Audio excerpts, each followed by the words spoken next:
Hello friends, welcome to தாளிப்பு ஓசை. இன்றைக்கி நம்ம பார்க்க போகிற ரெசிபி பாம்பே கராச்சி அல்வா. அந்த பாம்பே கராச்சி அல்வாவில் ஒரு சின்ன ஃபியூஷன் மாதிரி அதில் ரோஸ் எசன்ஸ் சேர்த்து நம்ம பண்ண போகிறோம். இதை எப்படி செய்யலாம்னு சொல்லிட்டு பார்ப்போம். இதில் நல்ல ஒரு ப்ளசண்ட் அந்த ரோஸ் ஃப்ளேவர் இருக்கும். இது வரைக்கும் நம்ம சேனலுக்கு சப்ஸ்கிரைப் பண்ணாதவங்க சப்ஸ்கிரைப் பண்ணிவிடுங்க. பெல் ஐக்கானை கிளிக் பண்ணி ஆல்ங்கிறத ப்ரெஸ் பண்ணிக்கோங்க. ஃபஸ்ட்டு பேனில் சுகர் சேர்த்துக்கலாம்.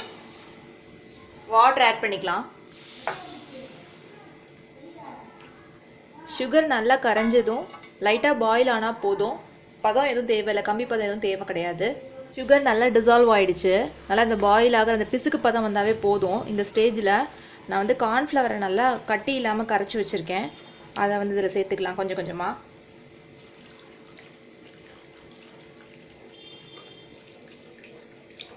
கார்ன்ஃப்ளவர் ஆட் பண்ணதுக்கப்புறம் கிண்டி விட்டுட்டே இருக்கணும், கை விட்டுறாதீங்க. ஏன்னா சீக்கிரமே கட்டிப்பட்டுரும். இது ரொம்ப நேரம் ஆகாது. லைட்டாக திக்னஸ் கொடுக்க ஆரம்பிச்சிருக்கு. கைவிடாமல் கிண்டிக்கிட்டே இருங்க. சுகர் கிறிஸ்டலைசேஷன் அவாய்ட் பண்ணுங்கிறதுக்காக அந்த பிசுபிசுப்பு தன்மை வந்ததுக்கப்புறம் கார்ன்ஃப்ளவர் ஆட் பண்ணுறதுக்கு முன்னாடி 1/4 டீஸ்பூன் வந்து லெமன் ஜூஸ் ஆட் பண்ணிக்கோங்க. தேவைன்னா சப்போஸ் ஸ்டோர் பண்ணுற மேலே கிறிஸ்டல் ஃபார்ம் ஆகிறது பிடிக்காது அப்படின்னு சில பேர் நினச்சிங்கன்னா ஆட் பண்ணிக்கோங்க. லைட்டாக கெட்டியாக ஆரம்பிச்சிருக்கு. இந்த ஸ்டேஜில் நான் வந்து ஃபுட் கலர் சேர்த்துக்கிறேன். பிங்க் ஃபுட் கலர் சேர்க்க போகிறேன்.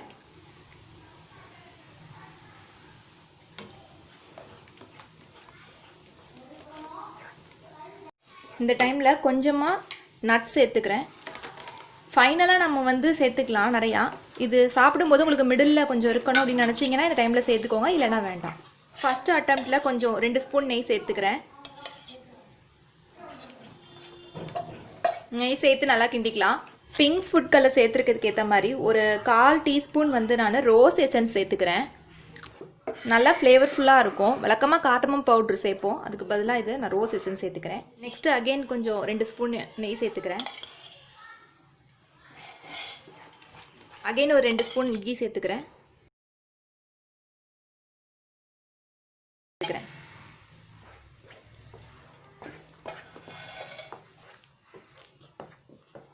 நல்லா இந்த கிளேசினஸ் கொடுக்க ஆரம்பிச்சிச்சு பாருங்கள். நல்லா டிரான்ஸ்பரண்ட்டாக அல்வா ரெடி ஆகிட்டுருக்கு. இன்னும் ஒரு 2 மினிட்ஸ்க்குள்ளே ரெடி ஆகிடும். அவ்வளோதான். பேனில் ஒட்டாமல் நம்ம ரொட்டேட் பண்ணுற பக்கத்து வர ஆரம்பிச்சிருச்சு. ஸோ இதான் பதம். அடுப்பை ஆஃப் பண்ணிவிட்டு வேறு ஒரு பேனுக்கு இதை மாற்றிக்கலாம். ரெடி ஆகிடுச்சு. பேனை க்ரீஸ் பண்ணி வச்சுருக்கேன் கீ போட்டு. இப்போ நம்ம வந்து அல்வாவை இதில் ட்ரான்ஸ்ஃபர் பண்ணிக்கலாம்.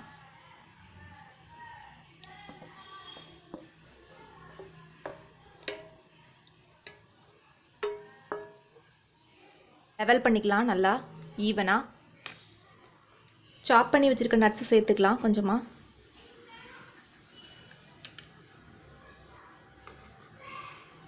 ஆட் பண்ணிவிட்டு நல்லா ப்ரெஸ் பண்ணி விட்டுருங்க. இதை ஆறட்டும், பீஸ் போட்டுக்கலாம். அல்வா ஆறிடுச்சு. இதை ஒரு பிளேட்டுக்கு மாற்றிக்கலாம் நம்ம.